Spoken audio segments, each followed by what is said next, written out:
Ah, ah, ah, oh. Oh, ah, ah, ah.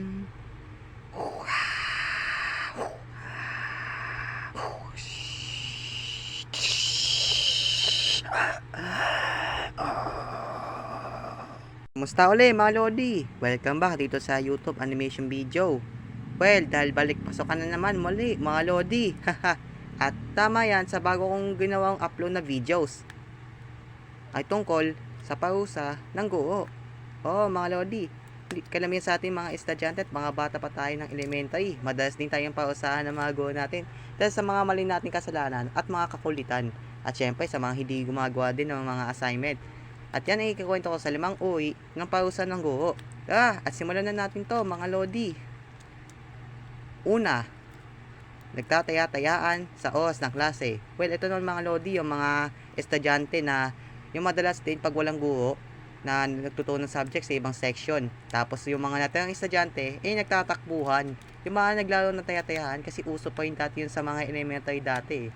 Kaya lang yung mga ibang tropa ay sumama. Dahil takot nga silang maparusahan ng guro. Kaso yung dalawa, wala na choice kundi sumali. At walang pake kahit parusahan. Pero yung guro mismo, boom, naparusahan ka. So ito, panoodin nyo mga Lodi. Uy, sakto, wala si ma'am. Tara, laro tayo ng taya-tayaan. Tara Lance, mayroon. Ayaw namin sumali, baka mahuli kami ni ma'am. Oo nga, Sander, puro ka taya-tayaan, nasa klase tayo. Ano ba yan? Ikaw, oy, sasali ka ba? Ayoko sumali, baka mahuli tayo ni ma'am. Sali ako, Sander. Sige, Ace, buti pa si Ace sumali. Bahala kayong dalawa dyan. Bahala kayo kung mahuli kayo ni ma'am. Oo nga. Okay, tara, taya-tayaan. Taya, ikaw taya, Ace. Hahaha, habuli mo ako. Ba, dayon na ito manda ka saan, huli kita, Sander. Hahaha, bisa naman. Ang pang mo naman tumakbo, para kang pagong. Manda ka sa akin, maabutan na kita. Ako, yay, maabutan na ako. Konti tiis na lang, taya na kita. Naku, yay, si ma'am. Kayong dalawa. Alam niyo nasa klase kayo, tapos bigla kayo nagtatakbo. Halika kayong dalawa. Ma'am. Ay, sakit po, ma'am. Hindi namin ulitin. Opo. Hindi ulitin. Ang kukulit nyo, nasa hus kayo na klase, tapos naglaro kayo ng taya-tayahan, ha? Eto, pingot sa tenga. Sakit. Tama na po, ma'am.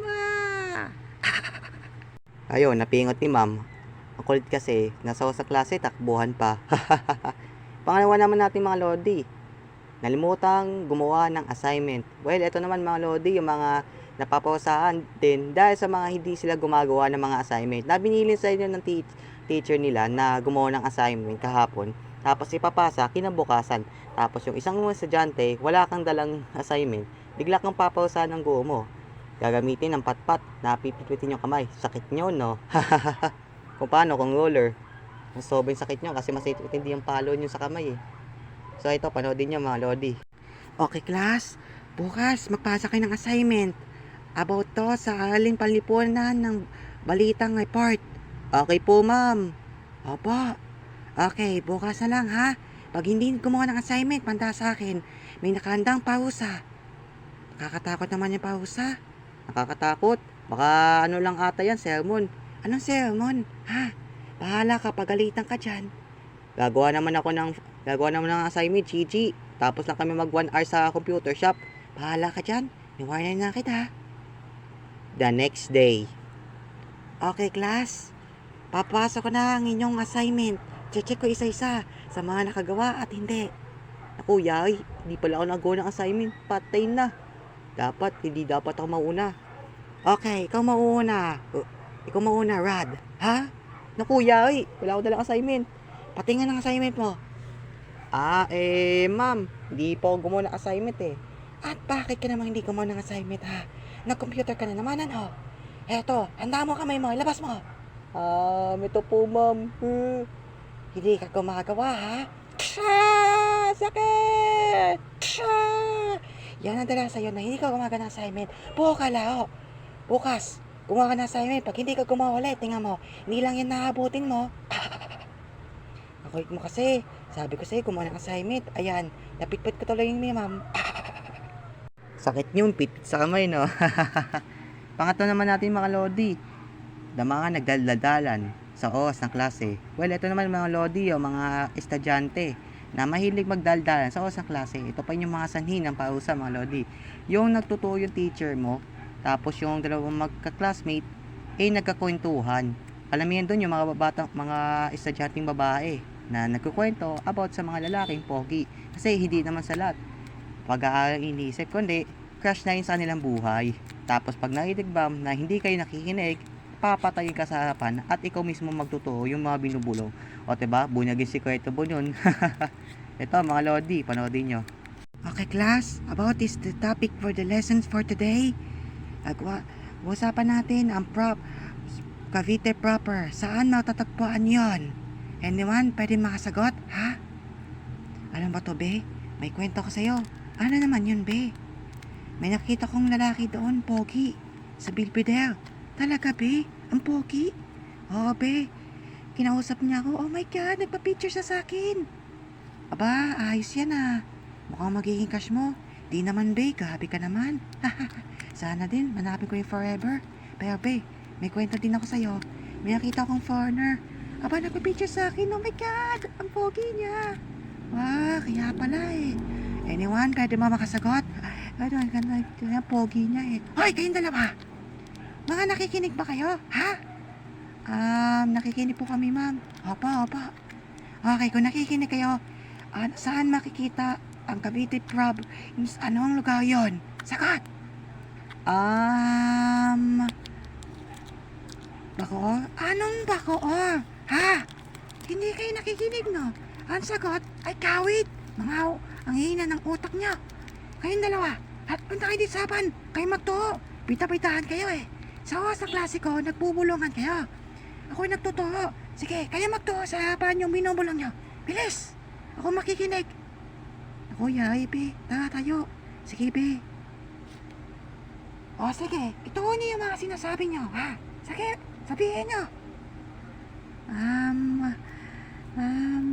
Ikaw na ba yung magsalita? La, ikaw magsalita, be. Di ko kaya. La, hasta yun di kaya. Wag na kayo mag-away, sabihin nyo na. Ako, hindi ko kaya talaga sabihin to. Sabi ko na nga ba, tayo naman ako kayo dito eh.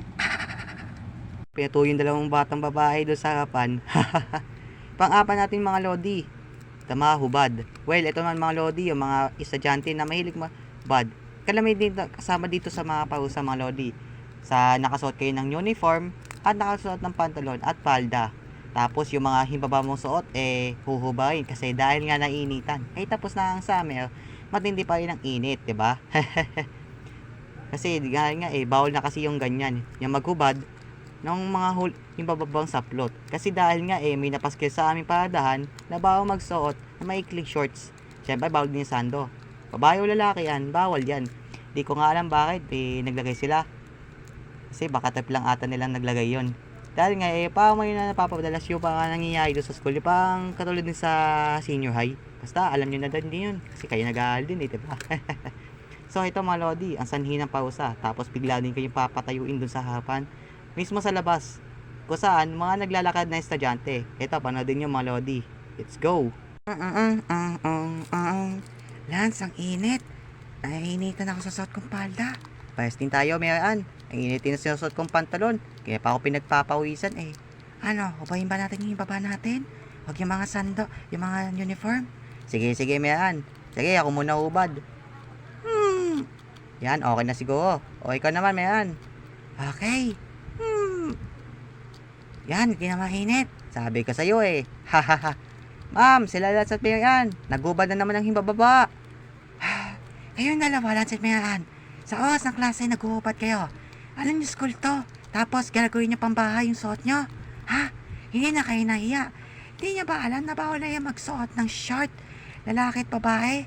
Lalo ka na Mayroon. Babae mo, mahilig ka magubad. Sorry po, ma'am. Opo, sorry po. Dahil sa kasalanan nyo, bibigyan ko ng pausa. Tumayo kayo doon sa harapan. Bilis! Baka magigil pa ako sa inyo. Tama yan, tayo tayo doon. Yan ang pausa nyo, ha? Diyan kayo sa labas hanggang uwian. Mga pasoy na bata. Nakakaya to, Lance. Dito tayo sa labas na patayo. Oo nga, Mayroon. Uy, tingnan nyo, oh. May mga nakastapo nakahubad. Grabe, nakakaya yung mga yan. Oo nga pa eh. Inaasar pa tayo. Oo nga, grabe. Sobrang iya. Hindi ko na talaga to ulitin. Ako nga din. O, diba? Napahaya din eh sa mga estudyante naglalakad. Panglima naman natin mga lodi, the cutting. Well, ito naman yung mga napaparusahan dahil sa mahilig mag-cutting sa school. Nung oras ng klase, pag wala yung guro, bigla kang tatakas na magtropa mo para mag-cutting. At syempre, yung pupunta nila, alam na. Kahit saan, sa computer shop o maglaro ng basketball. O di kaya pumasyal kaya kung saan saan. Yun ang sanhi ng cutting. Pero hindi mga senior high at high school yung gumagawa din ng ganon. Kalamihan, meron ding mga elementary, banda mga grade 5 at grade 6.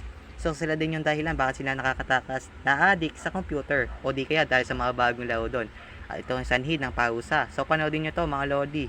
Okay class, magtuturo pa ako sa ibang section. Dito lang kayo ha, pag-aalis. Okay po ma'am. Opo.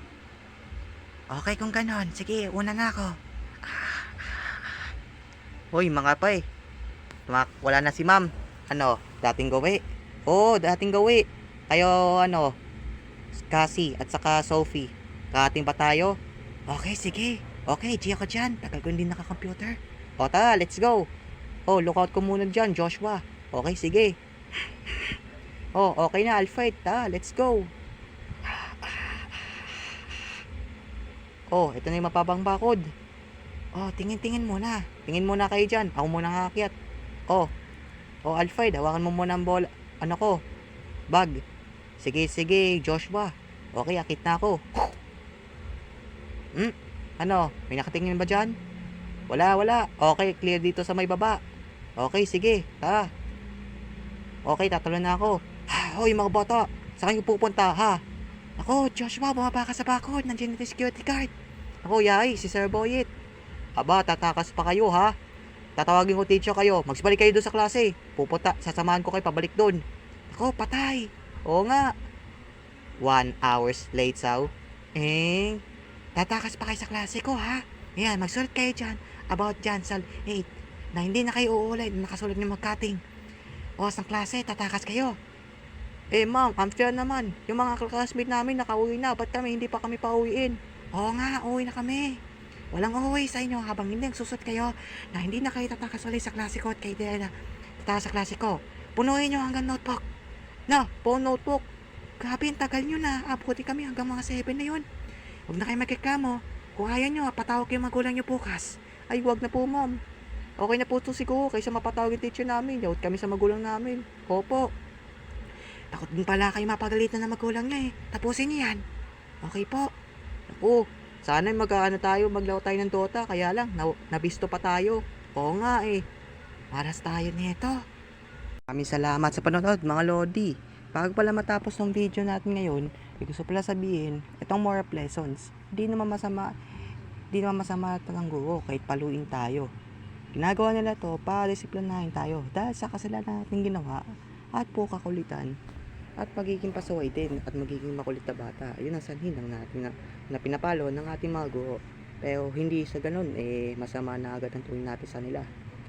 Leksyon lang din natin yun para matuto din tayo ng tama o maling asal, diba? At syempre, mahal din tayo ng mga guro. At sila din tumatayo, mga pangalawang magulang natin pag malayo tayo mismo sa totoo tayong magulang na nasa tahanan. Kaya sila yung nagbibigay ng gabay at tutulong liwanag patungo sa kinabukasan natin hanggang paglaki, diba? Sila sa atin ang inspiration sa buhay natin ng mga guro. So yun lang ma'am, salamat mga lodi. Thank you nga pala sa nakasama nating animator at gamers na sila GJ Gamers at si Aiden Animation. Maraming salamat, subscribe niyo po channel po nila. Ilalagay po yung pangalan ng channel na sa description. Kaya sana i-supportahan niyo po yung channel po nila. So yun lang, thanks for watching. Kita kids sa next kong video. Shoutout ng fan ads na. Bye bye. Kita kids.